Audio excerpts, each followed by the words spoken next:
Good morning, everybody. We know we've got a couple of people that are coming in from the waiting room, so we're just going to give it a few minutes for people to get fully logged into the meeting. Okay, well, I'll go ahead and get started because we are just going to start with some introductions, and I know people will be reintroducing themselves throughout. We'll have like a Q&A at the end as well. But my name is Michaela Ridley. I use she and her pronouns. I am one of our admissions counselors here.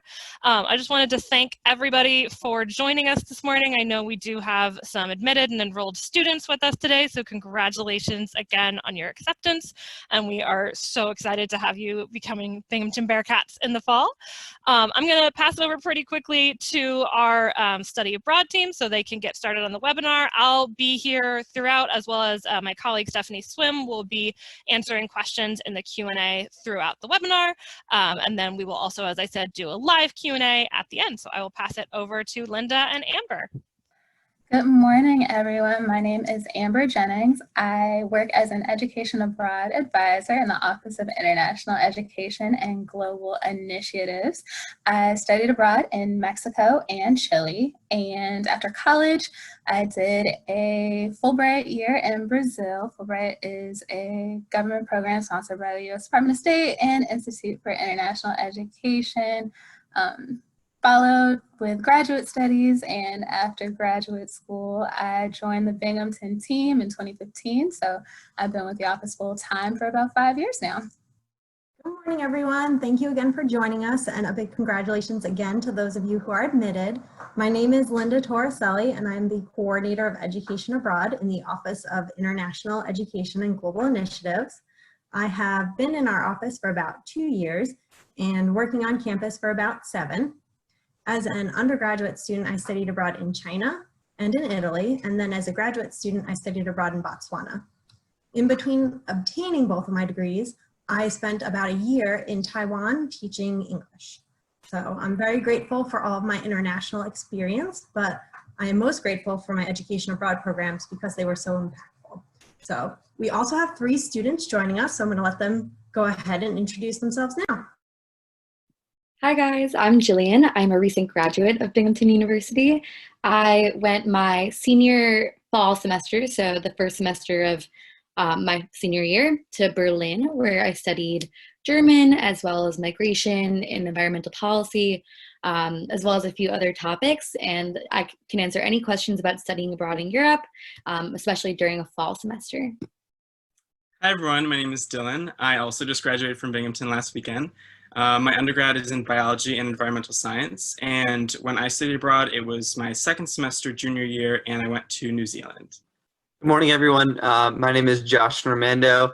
I am also a recent graduate this past weekend. My undergrad degree is in biological sciences and a minor in health and wellness studies.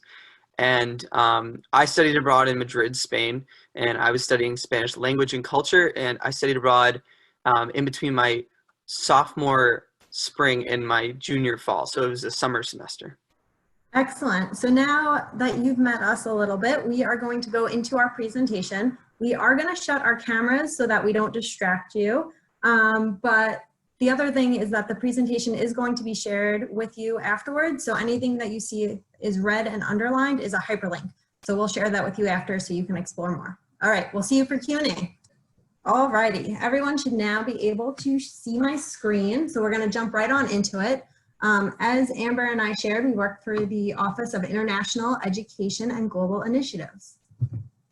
So why education abroad?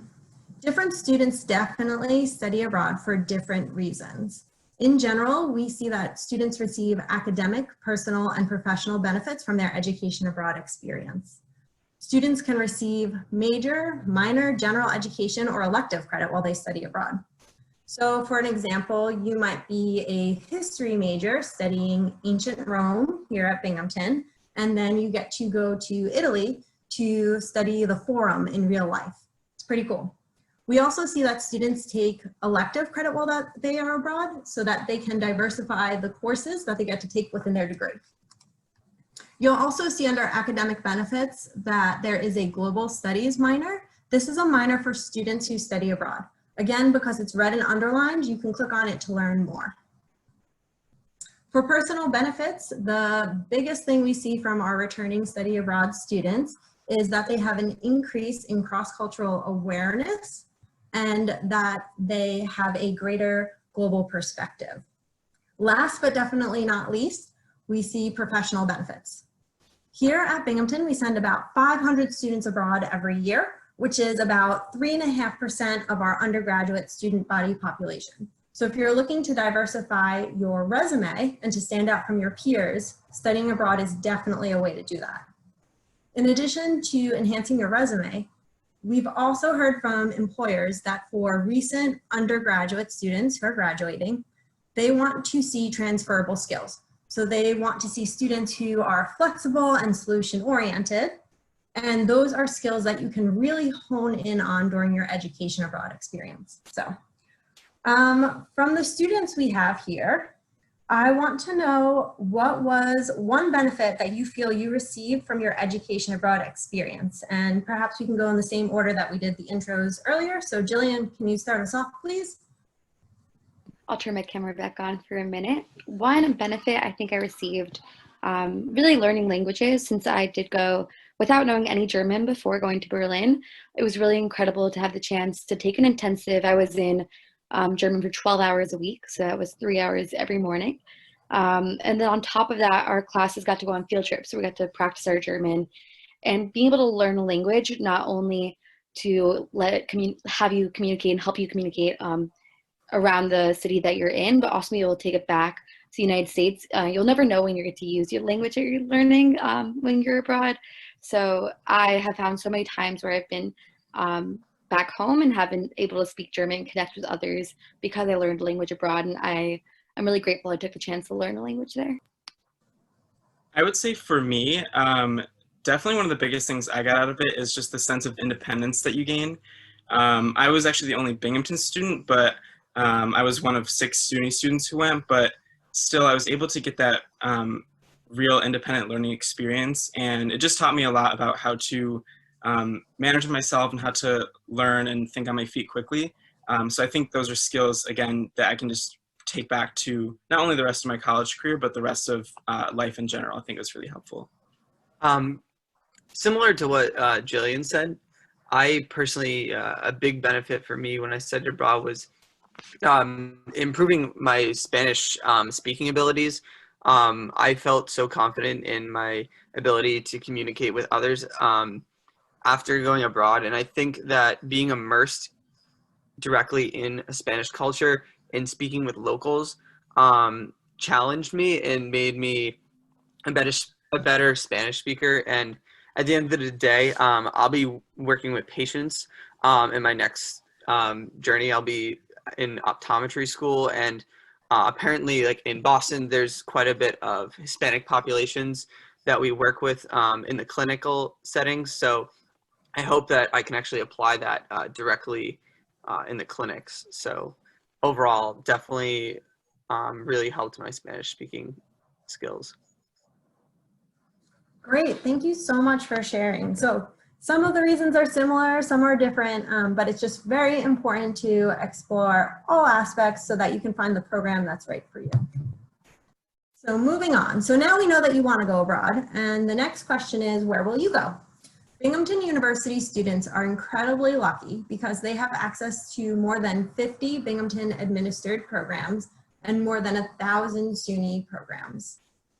Students can pretty much study anywhere in the world. If there is a geographical location that you want to go to or courses that you want to study, and Binghamton does not offer a program in that area, similar to what Dillon and Jillian did, you can meet with our office and we can help you find either another SUNY program or a non-SUNY program to go on. So really, the world is endless with options. Not only is there a variety of geographical locations to go to, but there's also a variety of times at which you can go. So some students choose to go for the full academic year. Others choose to go for only the fall or the spring semester, or some students choose to go during intersessions, so during winter or summer. There's also the option to go during spring break. Spring break is super cool, and I'd like to elaborate on it a little bit more especially because it's cost effective and it ensures that you don't miss out on anything that's happening with campus. What happens is you meet for class in January and February here on campus, and then over spring break, whether that's in March or April, then you go abroad with your faculty leader, your professor, and then also your classmates. And then after you're abroad for about 10 days, you come back to finish out the semester. In addition to various times in which you can go abroad, not only can you do coursework, but you could also do service learning for credit, internships for credit, or research for credit. So there's many options. Because there are so many options, we really do encourage you to come into our office or to call us or to meet with us remotely or in person as soon as possible, as soon as you're admitted, as soon as you're a freshman, as soon as you know that you want to go abroad, because it is never too early to start planning, okay? In addition to in-person options, due to COVID-19, there's also many virtual options available. Many international institutions are offering creative ways for students to internationalize their degrees. Virtual options include online courses at schools abroad and international virtual internships with businesses that are based abroad. Again, if you want more information on these, please feel free to contact our office. We'll have our email at the end of the slide. Excellent, thanks, Linda. So to start thinking about where you might want to study, what you might want to study, and really the type of experience that you would like to have, there are a few things on the slide that I'll kind of highlight just to consider and have conversations about. So one, underscoring what Linda just mentioned, start your research early.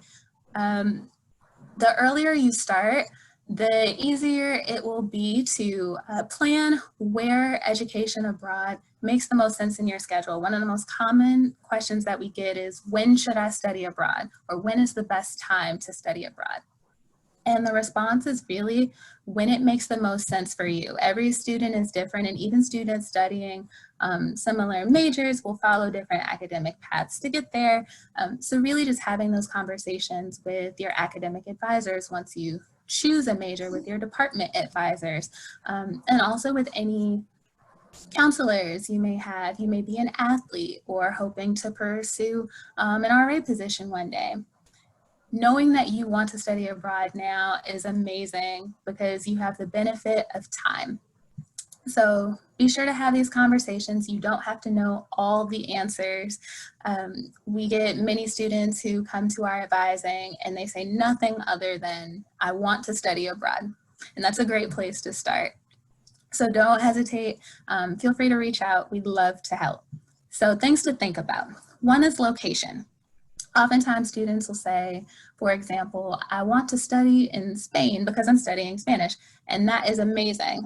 Spain, Italy, UK, France, those are highly popular destinations, but the Spanish-speaking world is broad, is vast. So I would say consider the rest of the world as well. There may be the perfect program for you in Latin America. You never know. We also want you to think about the semester in which you go, and not just fall and spring semesters, but semester in the sense of, as Linda just touched on, COVID-19 has really stretched us all and encouraged us to adapt to the current evolving landscape. So maybe if you were thinking you might study in the fall of your sophomore year, absolutely make those plans, and also consider what it might look like to study in the spring of your sophomore year. So just plans and plans. Course offerings. On our website, each program will have a program brochure page, and it's very easily navigable. There are tabs at the top of the page.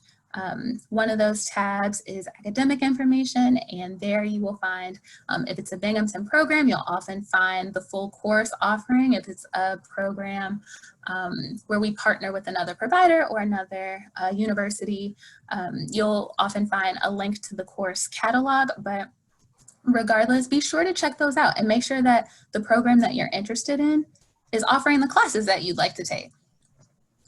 So language. Many students are unaware that English is the language of instruction at a lot of our partner institutions. So while going abroad is definitely one of the best ways to learn a language, I would say, you can also go abroad if you aren't studying another language, for example. So level of immersion pertains to really how immersed you want to be in the culture abroad. Are you interested in going to a place where English is widely spoken? Or are you studying a language and you want to go somewhere where it'll encourage you to use your language ability? Are you interested in studying in a big city like New York City, or are you looking for something a little more off the beaten path? Level of immersion can also pertain to how involved you want to be in the program arrangements. So there are certain programs where our students take a more independent approach and they find their own housing, they find their own flights. There are other programs where many of the details of the program are prearranged. So whatever makes the most sense for you and your level of comfort and what you're hoping to experience, these are all things to think about when picking a program. Housing arrangements. Typically these fall in the realm of dorms, apartments, and homestays. Requirements.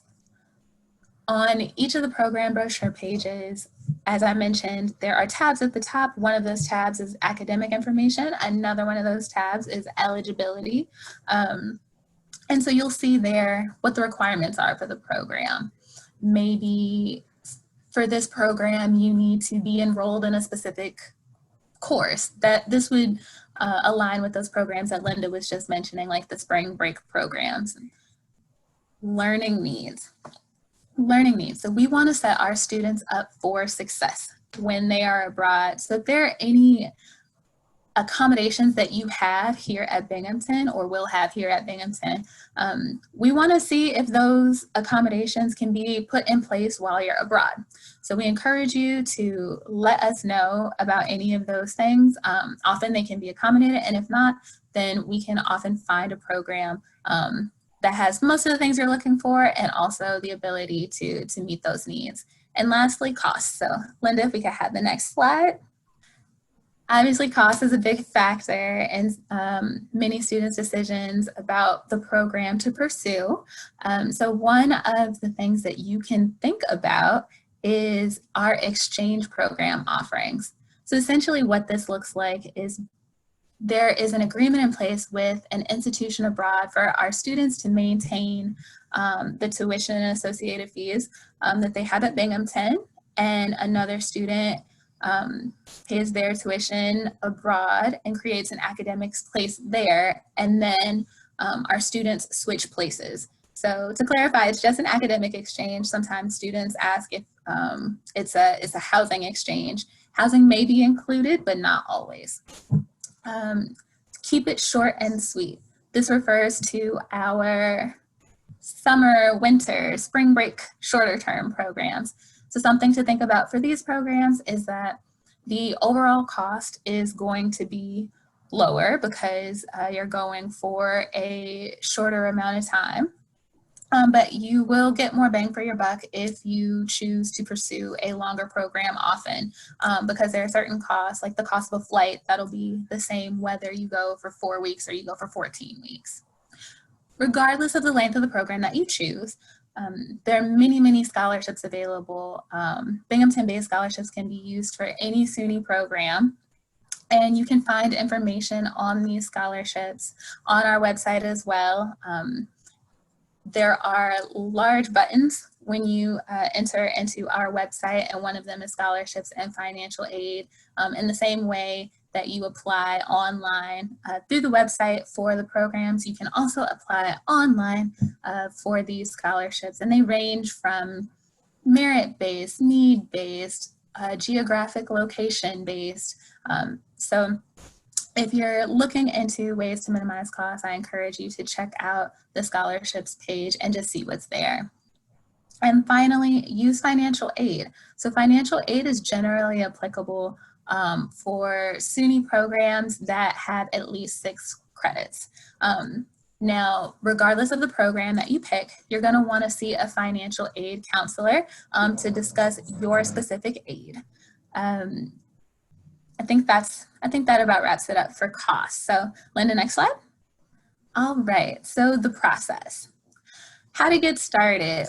When you're researching programs, there are many resources online for you. The first is the IEGI, or International Education and Global Initiatives website. From there, you can click on Education Abroad and see those lists of programs that are coming up in the chat, as well as the information about the scholarships.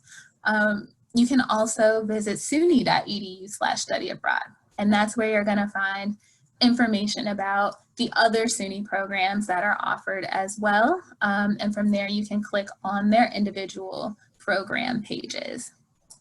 So meeting with advising team members. Linda and I are two members of the advising team, and we have remote advising each weekday. You are welcome to come visit. We'd love to answer any general questions you may have. If you're interested in a specific program, each of our names appear on the program website. So you can send us an email or contact the office and set up an individual appointment with us if remote advising hours don't work for you. So the application. What is it like? What is the process? Well, first you want to identify one or two programs that you're really interested in. You have your main program, and then we encourage you to have a backup program. We're all about backup options. And then apply. Acceptance and nomination. What that means is if it's a Binghamton program, then you will be accepted to the program if you're accepted, and if you are applying to, let's say, another university in Europe somewhere, well, we can't make admissions decisions on behalf of another institution, so we nominate you to that institution, and almost always our nominations are taken. So pre-departure preparation. And this looks like, well, there are many stages to pre-departure preparation, but I think for the sake of this presentation, we have a pre-departure orientation where we go over health and safety information. We talk about health insurance. It's an opportunity for you to meet with the other students on your program and to ask program-specific questions. In pre-departure preparation, we like to, if it's a faculty-led program, the faculty will usually be there. We try to invite students who've done the program before. We're really trying to give you just the best sense of what it's like to go from departure to returning. Really, we'll talk about the airport and how to get from there to your lodging and things like that. So the pre-departure preparation is really a great opportunity to think through some of the questions that you have about your specific program and bring them for us to discuss, to kind of try to put you at ease if you have any nerves before you go. So next slide. Before we head on to the next slide, I would like to ask Jillian, Dillon, and Josh a little bit about their process. Would each of you mind sharing what your research was like, how the application was? Sure. So I knew I wanted to go to Berlin, so I applied primarily to that program. I also applied to a secondary program as they advised to. But for my program, it was through Stony Brook, so similar to what Amber was saying.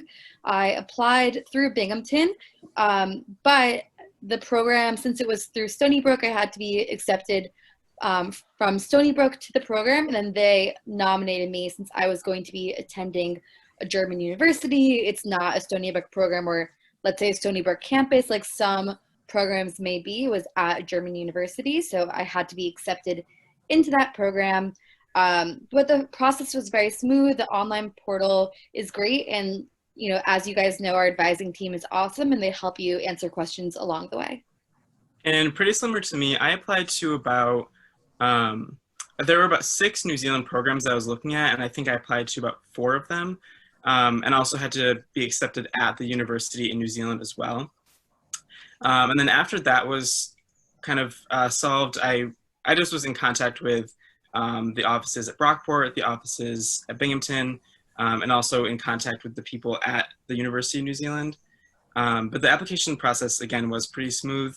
Definitely, I think planning early is definitely beneficial, and getting a head start as soon as possible. I started kind of researching the summer before I plan on going abroad, and I think I still should have started sooner, but that's just me personally. But there are a lot of resources to help make the process a lot easier.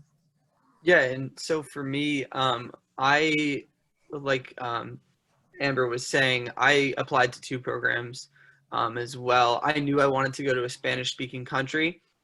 So after doing like some research on like the Binghamton Study Abroad office like website, because they have this really cool like way that you can filter what you're looking for and what kind of like programs you're looking for. So I filtered it through Spanish language and culture programs, and I applied to Madrid's program and a program in Costa Rica as well. At the end of the day, I chose the Spain program because it was actually through Binghamton University. So it's actually a little I thought it was a little easier that way, just because my credits would count directly towards my degree. So, and also I was considering taking up a Spanish minor, and I know that taking this Spanish program through Binghamton University, the classes that I was going to take abroad were going to count towards my Spanish minor. Although I ended up not doing a Spanish minor, I just took a bunch of Spanish classes while I was at Binghamton.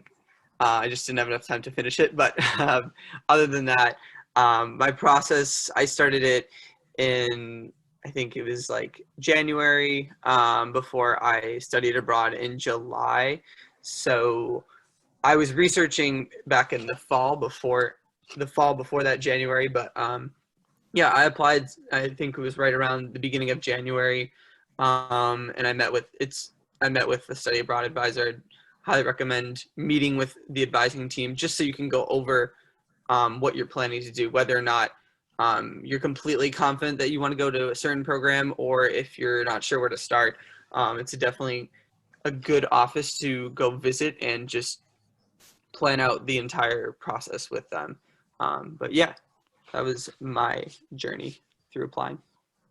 Thank you. Thank you for sharing. As Josh mentioned, there is definitely a lot to go through and a lot to prepare. Essentially, students say they want to study abroad, and you have our office who's ready to help you. You meet with your academic advisor, you meet with financial aid, and any other offices as appropriate. And everyone kind of helps you work through all the different steps. It's like a big puzzle you get to put together. And throughout that time, our office is there to support you. So Amber and I keep talking about coming to see us as soon as possible. And so we wanted to share a bit more about how you can do that, okay? Every semester, we offer an education abroad fair. We offer one in the fall and one in the spring. At these fairs, you have the opportunity to learn about Binghamton programs as well as other SUNY programs. And you have the chance to speak with faculty who have been abroad, students who have been abroad, and of course, our education abroad advising team. For this fall, we're unsure of whether or not we will have an in-person fair or not. But if we don't have an in-person fair, we'll do something virtually, right? We still want to be able to touch base with you and make sure you really understand all the options that are there for you. In between education abroad fairs, we also offer information sessions. These information sessions are topic specific. So studying abroad in Italy, or studying abroad to learn Spanish, or I'm an English major, how can I study abroad, right? So it kind of narrows it down a little bit once you know what you're looking for. Then, of course, we have the opportunity to meet one-on-one with you. And this could be done either via advising appointments or our remote advising hours. Advising appointments you have to set up ahead of time. Remote advising, you just show up and you'll meet with the advisor who's on call. Typically, we do them in person, but now we also have the opportunity to do them remotely. So if you click on this link between Monday to Friday, 1:30 to 3:30, it will bring you into our Zoom room. There'll be a Google form in there that you have to fill out if you want to meet with us. That's the Stop Zoom Bombers. But essentially, you can fill out that form and then we'll let you into the chat.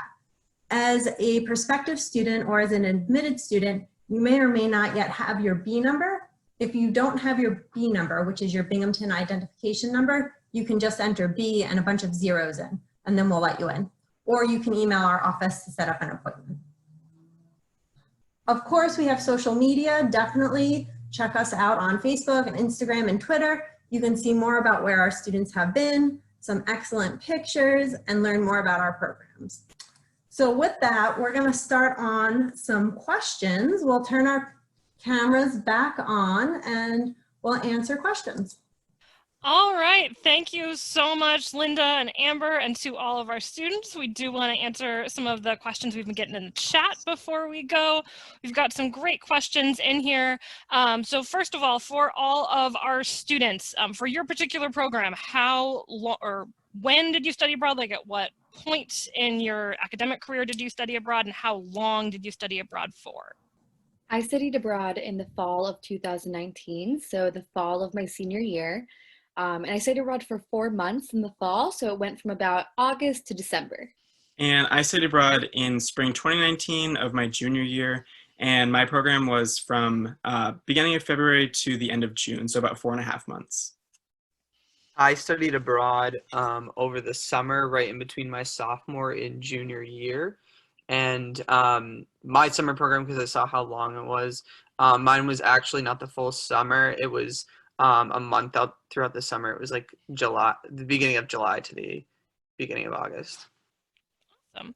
And then this is kind of a broader question just regarding that timeline. When students do, like in general, when students do summer programs or winter programs or things like that, do those programs last the entire course of summer vacation or the entire course of winter break, or just a chunk of it, or does it kind of vary from program to program? Great question. So that varies from program to program. So for example, there is a summer program that's based on Japanese art and culture, and that is about 2 weeks in person. Before you get there, there's an online component, but it's about 2 weeks in country. Then there's a German program through the University of Bremen, which is about 8 weeks long in the summer. So it really depends on the program. Which is why it's so wonderful that our students have access to so many programs so that you can find the right fit for you. I think a lot of times for the summer, we have students who study abroad more so in May and June so that they can come home and do internships or prepare for GREs or work their summer job. Awesome. And then we have a question here. Are there different study abroad programs, are the different study abroad programs always available, or are there specific semesters, years in which each program is being offered? So are some programs like only offered in the fall or only offered every other fall, or does it kind of vary because some of them are Binghamton's and some of them are other schools' programs? I'll go ahead and take that one. It varies. What I would say is make sure that you are checking our website consistently.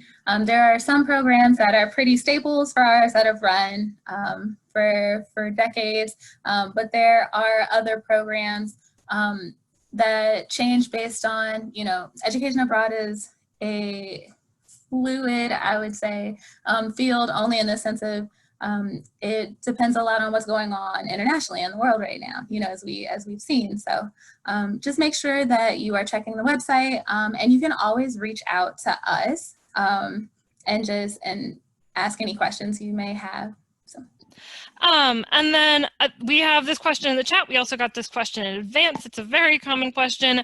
Can all majors study abroad? I think a lot of students ask about this in the context of like a nursing major, an engineering major, one of those majors that have a very strict, very rigorous curriculum that needs to happen in a certain order. Can those majors still study abroad? Are there still opportunities for them? And can any major study abroad? Absolutely. The answer is yes, all majors can study abroad. It goes back to that early planning that Amber and I keep referencing. So for example, if it's a student in a professional school, there might be additional things that you have to look at. So the professional schools include Watson Engineering and the School of Management and College of Community and Public Affairs and Decker School of Nursing. So for example, Watson students, if you're a mechanical engineering major, you can participate in a program that is specifically for mechanical engineering majors. We have 2 programs, one in Paris and one in Madrid, and you can take your major credits. Or if you want, you can study abroad during the summer, because then you can take elective credits and you can diversify your degree and then not miss out on anything in person. So it really depends on what you want to do and how you want to do it, but you can do it. And that's probably the biggest thing that shocks our freshman students, is that no matter what your major is, we can get you abroad.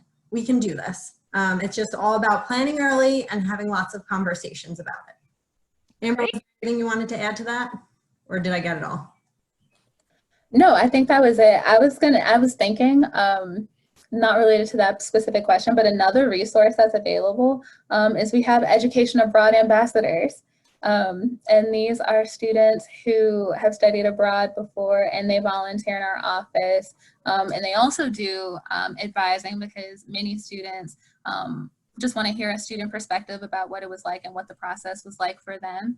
So if you go to our website, you can see the page of the previous year's ambassadors.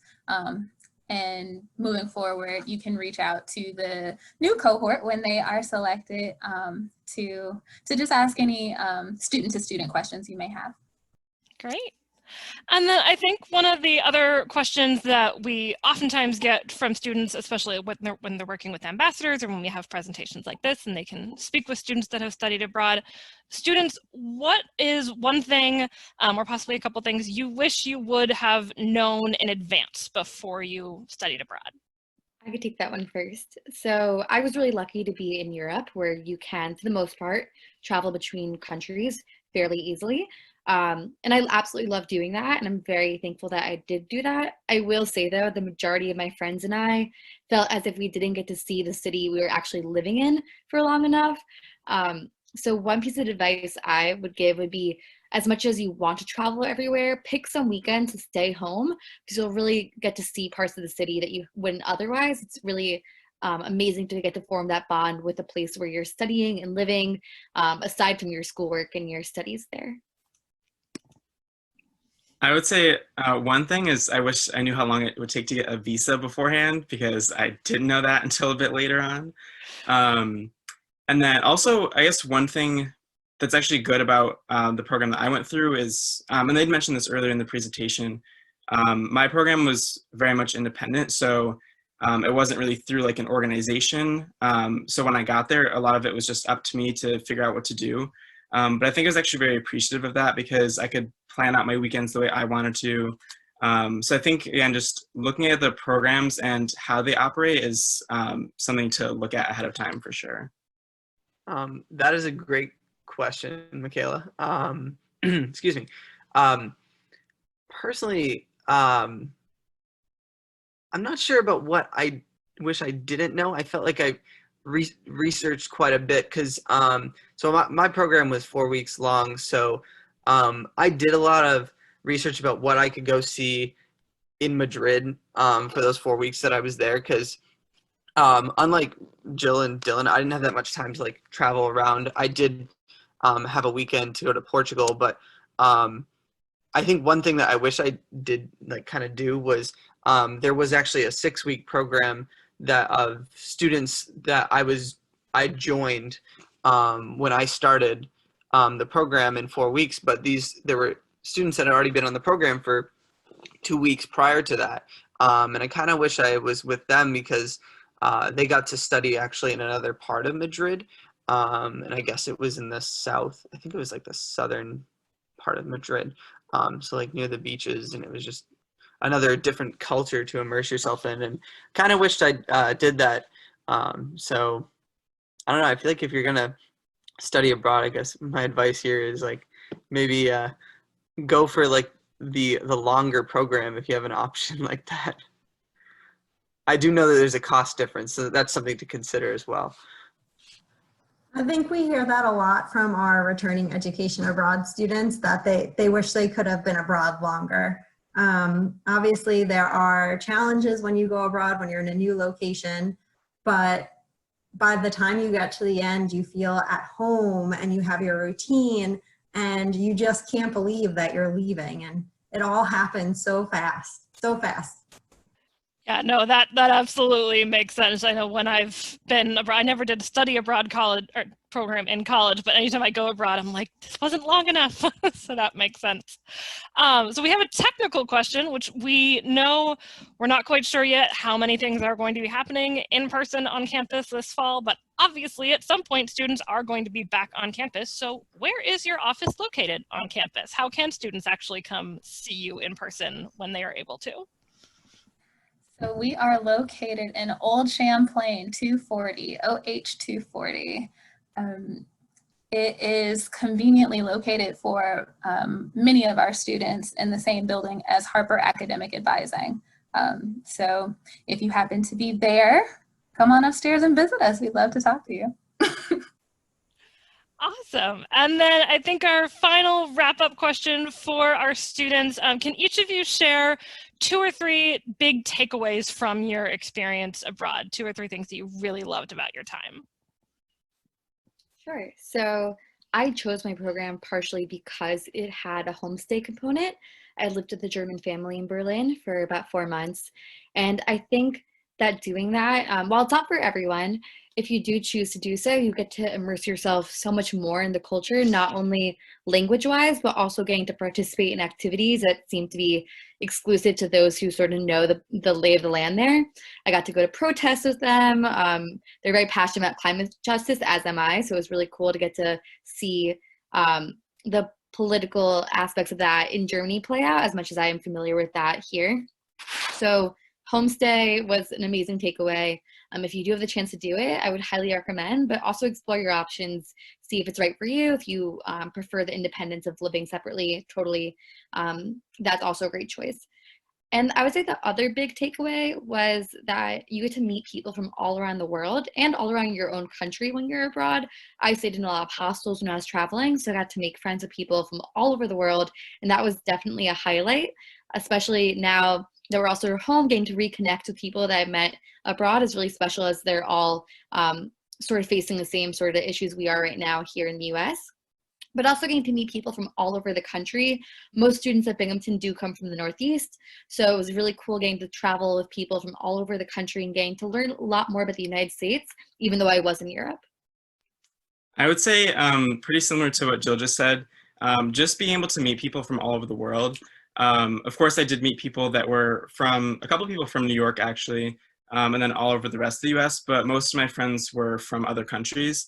I think it's just one of those things you have to take advantage of that opportunity, because there's really not going to be that many other opportunities for you to be surrounded by people from so many different areas. So I think that's something that I got out of it, really, is just having those connections everywhere. Plus, if I ever want to travel to the countries that they're from, I have a free place to stay and I don't have to pay for all that. So that's very helpful. And then also, this might be very literal, but just with the coursework, I was able to take major credits and general education requirements, actually for both my majors. So I didn't feel like I was just taking random classes. I was actually there and getting something out of it. So I was taking marine biology courses as well as indigenous culture courses. So I think that is just, it really makes the experience like worth it, I would say, because it is fun and you get to travel a lot and everything, but of course you're technically there for education. So I think focusing on that component of it and making sure it's something that you're going to get something back from it is really important. I would have to agree with both what Jill and Dillon said, but I have 2 other things that I think were pretty big takeaways from my experience, in addition to what they were saying. But one of them was actually making sure that you come in with a budget. And that is something that I did do, and I do not regret following my budget. So, I mean, you'll realize that you will spend quite a bit of money abroad, and I'm sure for Jillian and Dillon, since they were abroad for a semester, it was probably a little different than being abroad for, just a month. So definitely have some sort of budget and learn a little bit about the currency and the conversion over there. I actually set up my first credit card before I went abroad because I never had a credit card. So that was something that was kind of interesting because it's a lot easier to carry around a credit card because you can just cancel that versus if you're carrying around a debit card, someone could use that. So that's like a little tip that I had, and I thought of that before I went abroad. So one big tip. Another tip or thing that I took away was don't be afraid to like try new things, and that can, I mean, literally like anything, like whether it's food. I'm not too picky of an eater, but I literally tried like some of the most like interesting like meals when I went abroad. Food I'd never eaten before, and now that I like to eat, I wasn't like a big person on like ham. Love ham, and they love that over in Spain. So yeah, food. One of my friends like passed up on an opportunity to go watch the World Cup with a few of my other friends. We watched the World Cup when I was abroad in Portugal, like in a big, huge like market square, and it was like the coolest experience ever. And I saw a couple people pass up on it, and I was like, why would you? I don't know. I went, and it was one of the coolest things ever because soccer is just such a big part of the culture over there, at least in like Portugal and Spain and, lots of parts of Europe. So yeah, definitely don't be afraid to try new things. And I guess that's about it. Yeah. Great. Well, thank you so much to all of you for sharing. We do want to be mindful of everybody's time for all our attendees, so we are going to wrap up. But again, we just wanted to say thank you to everyone, all of our panelists for joining us today, to everyone who joined in as an attendee. We hope that you are all staying safe and well during this time. And for those students that are admitted and enrolled, we cannot wait to see you. We don't know exactly what the capacity is going to be just yet, but we know we're going to be seeing you more in the fall. So have a wonderful rest of your day, everyone. Thank you all for joining us. Bye.